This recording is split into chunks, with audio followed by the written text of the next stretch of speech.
문제의 서막, 최강 야구의 찬란한 시작과 불편한 진실의 조짐. 2022년 여름 JTBC에서 방송된 최강 야구는 그 어떤 스포츠 예능보다 강렬한 임팩트를 남기며 등장했습니다. 기획과 연출은 채널A 도시어부를 성공시킨 장시원 PD가 JTBC로 이적한 후 처음으로 선보인 작품이었습니다. 과강 먼수더즈, 은퇴한 레전드 야구 선수들이 모인 팀이었습니다. 이들이 고등학교, 대학, 독립리그의 강자들과 진검승부를 벌이는 구조. 그러나 단순히 시합만 하는 예능이 아니었습니다. 이 프로그램은 7할, 승률을 달성하지 못하면 폐지된다. 그야말로 목숨을 건 예능이었죠. 이 한 문장이 최강 야구를 단순한 오락이 아니라 전국민적 콘텐츠로 끌어올린 장치였습니다. 기존 예능과 달랐습니다. 시청자는 웃기 위해서가 아니라 울기 위해 이 프로그램을 봤습니다.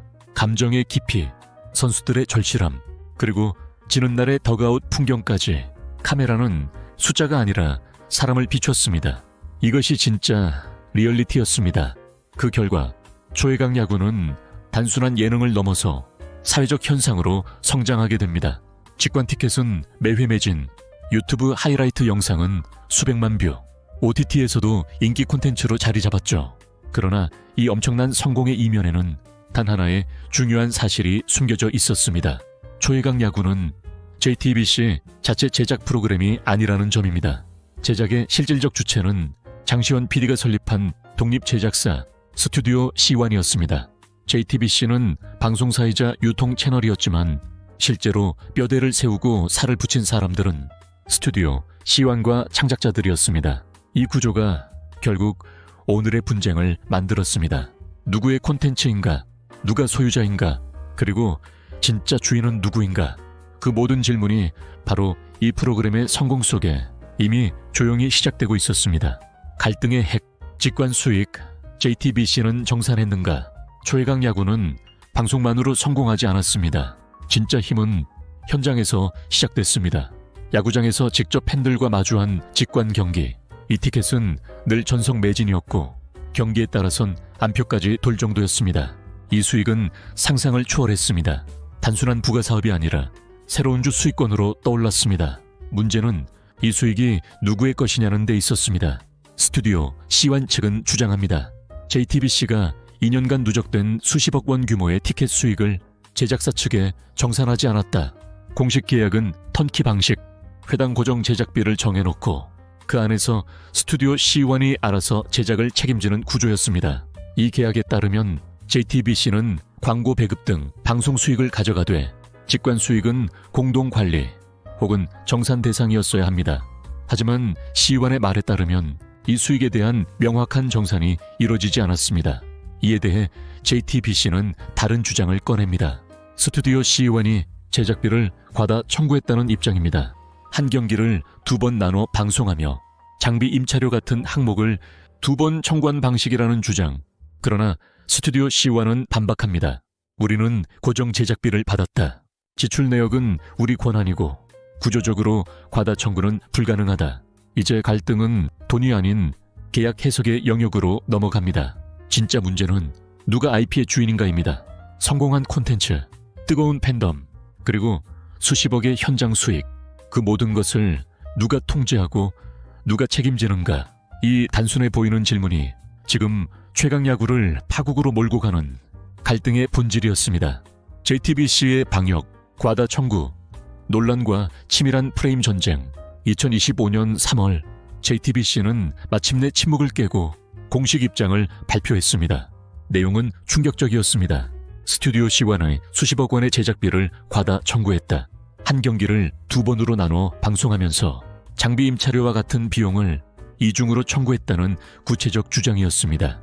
JTBC는 이 행위를 계약 위반, 나아가 배임 행위라고 규정했습니다. 제작진 교체도 동시에 발표됐습니다. 장시원 PD 체제는 끝났고 새로운 인력이 투입될 것이라고 선언했습니다. 사실상 창작자 퇴출 선언이었습니다. 이에 대해 스튜디오 C1은 즉각 방역에 나섰습니다. 사실관계의 심각한 왜곡이며 명백한 명예훼손이다. 그리고 근본부터 반박합니다. 회당 고정 금액을 지급받는 턴키 방식이었고 과다 청구 자체가 구조적으로 불가능하다. JTBC가 말하는 이중 청구는 광고 수익을 극대화하기 위해 방송 분량을 나눈 것일 뿐 제작사는 추가 비용을 청구한 적 없다는 입장입니다. 오히려 C1 측은 반대로 공격합니다. 2년간 누적된 수십억 원 규모의 직관 수익을 JTBC가 지급하지 않았다. 진짜 의무불이행은 그들이다. 이제 논쟁은 서로의 회계 장부를 두고 누가 거짓말을 하고 있는가의 싸움으로 번집니다. 하지만 그 이면에는 더 큰 프레임이 움직이고 있었습니다. JTBC는 스튜디오 C1 증빙자료 제출을 요구했고 이를 거부한 C1에 대해 불성실, 불투명이라는 이미지를 씌웠습니다. 이건 단순한 회계 분쟁이 아닙니다. 도덕성 프레임이 시작된 겁니다.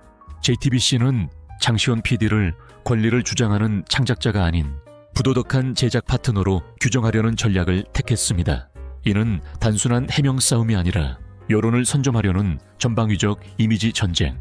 스튜디오 C1이 사실 여부와 관계없이 이미지를 잃게 만드는 치명적 프레임 전쟁이 시작된 순간이었습니다. 본격 폭로. 장시원 PD가 최강야구를 떠난 진짜 이유. 2025년 2월 25일 JTBC는 최강야구의 2015 시즌 트라이아웃을 정역 취소한다고 발표했습니다. 팬들에게는 아무런 예고도 없는 갑작스러운 공지였습니다.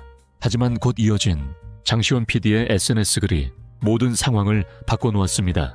트라이아웃은 정상적으로 진행 중입니다. 그 어떤 이유도 없이 중단된 적 없습니다. 공식과 비공식이 충돌한 순간 감춰졌던 갈등이 수면 위로 떠올랐습니다. 그 직후 JTBC는 스튜디오 C1이 사용하던 편집실 서버의 비밀번호를 변경하고 접속 자체를 차단하는 물리적 조치를 단행합니다. 스튜디오 C1은 즉각 반발합니다.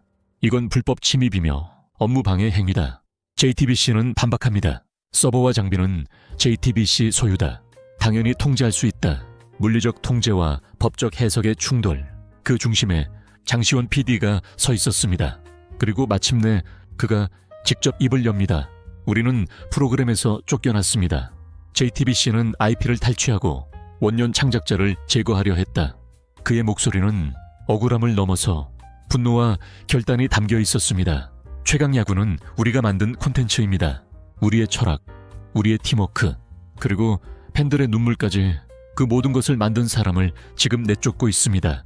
장시원 PD는 더 이상 기다리지 않았습니다. 같은 길을 걷기로 한 출연진들과 제작진들과 함께 새로운 프로젝트를 선포합니다. 이름은 불꽃야구, 팀명은 불꽃 파이터즈. 최강야구와 같은 구조, 같은 감정, 같은 팀, 전혀 다른 이름. 이건 단순한 콘텐츠가 아니었습니다. 쫓겨난 창작자의 귀환이자 창작자가 IP를 다시 찾기 위한 전면 선언. 불꽃야구는 장시원 PD의 복귀전이자 JTBC 시스템에 대한 공개 도전장이었습니다. 새로운 불꽃, 불꽃야구의 탄생과 팬덤의 대이동. JTBC는 장시원 PD를 내보냈습니다. 하지만 그건 끝이 아니었습니다. 스튜디오 C1은 조용히 새로운 팀을 준비하고 있었습니다. 프로그램 이름은 멀거야구, 새로운 팀명은 멀거 파이터즈. 이름은 바뀌었지만 내용은 그대로였습니다. 그라운드의 감동도, 승부의 냉정함도, 그리고 제작진의 철학까지 최강야구를 만든 그 DNA가 고스란히 옮겨졌습니다.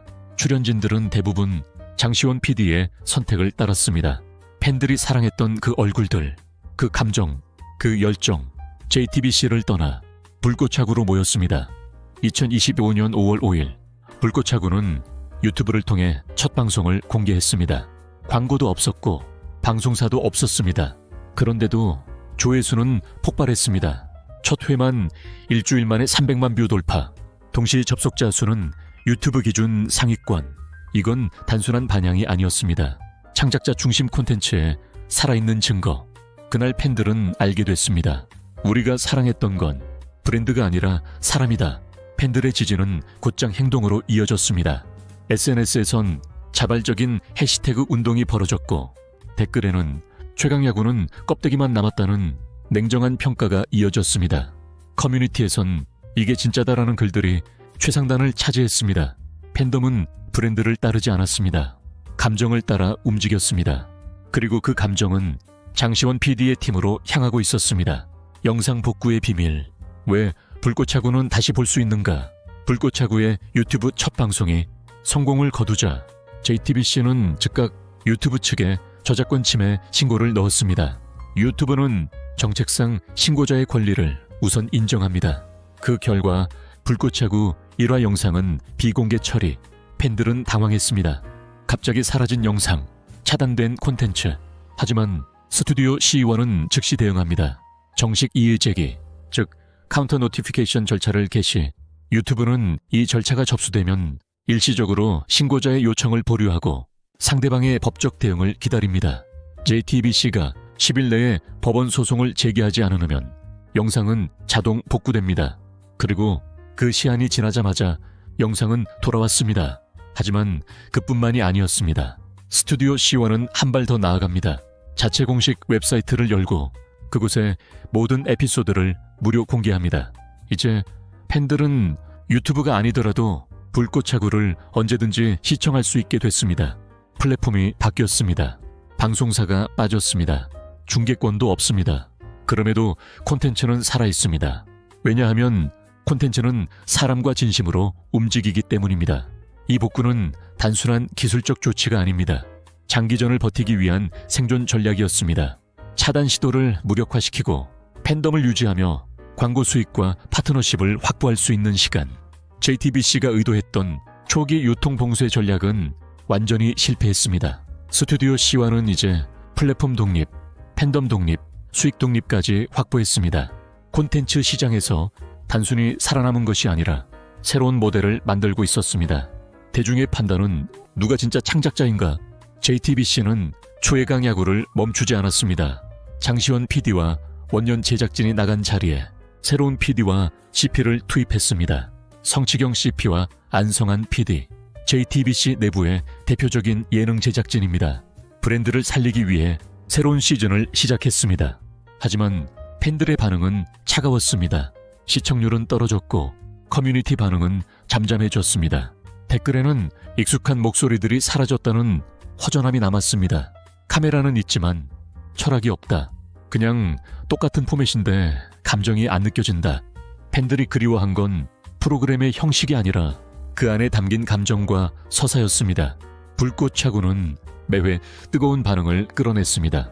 웃고 울고 분노하는 그 장면들 속엔 장시원 PD의 서사가 살아있었습니다. 사람들은 무의식적으로 판단했습니다. 진짜 창작자는 누구인가? 이건 법의 영역이 아니었습니다. 감정의 영역이었습니다. 콘텐츠를 진심으로 만들었던 사람, 그 진심에 반응했던 팬들, 그 연결이 다시 이어졌습니다.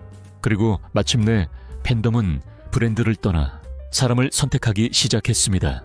초예강 야구는 JTBC의 것이지만 초예강 야구의 영혼은 장시원 PD와 스튜디오 C1에 남아있었습니다. 대중은 조용히 그러나 단호하게 그 진실을 알아채고 있었습니다. 결론 및 메시지, IP는 권력이다. 이 모든 사건의 본질은 단 하나의 질문으로 요약됩니다. IP는 누구의 것인가? 방송사가 투자하고 유통하고 브랜드를 키운다. 진짜 IP를 만든 건 누구였을까? 그 세계관을 만든 사람, 그 감정을 디자인한 사람, 그 캐릭터를 현실로 데려온 사람, 창작자, 그리고 창작자의 팀. 이번 사건은 K콘텐츠 산업 전체에 거대한 질문을 던졌습니다. 창작자는 누구인가? 그리고 그의 권리는 어디까지 보호받아야 하는가? 스튜디오 C1은 돈도 방송 채널도 법적 우위도 없었습니다. 팬과 진심이 있었습니다. 그 진심은 거대한 방송사의 기획을 무너뜨릴 만큼 강력했습니다. IP는 단순한 사업 자산이 아닙니다. 창작의 결과이자 창작자의 영혼입니다. 이제 방송사는 달라져야 합니다. 창작자를 하청으로 대하는 시대는 끝났습니다. CJ 이앤미 나영석 PD에게 완전한 자율성과 IP 권리를 부여했듯 JTBC 역시 창작자 중심의 협력 모델을 고민해야 할 시점입니다. 그리고 우리는 팬으로서 물어야 합니다. 당신은 어떤 콘텐츠를 응원합니까? 누군가의 권리를 앗아간 시스템인가? 아니면 진심으로 만든 사람의 손끝에서 나온 이야기인가? 그 선택은 당신의 시청 버튼에서 시작됩니다. IP는 권력입니다. 그리고 그 권력은 팬의 선택에서 나옵니다.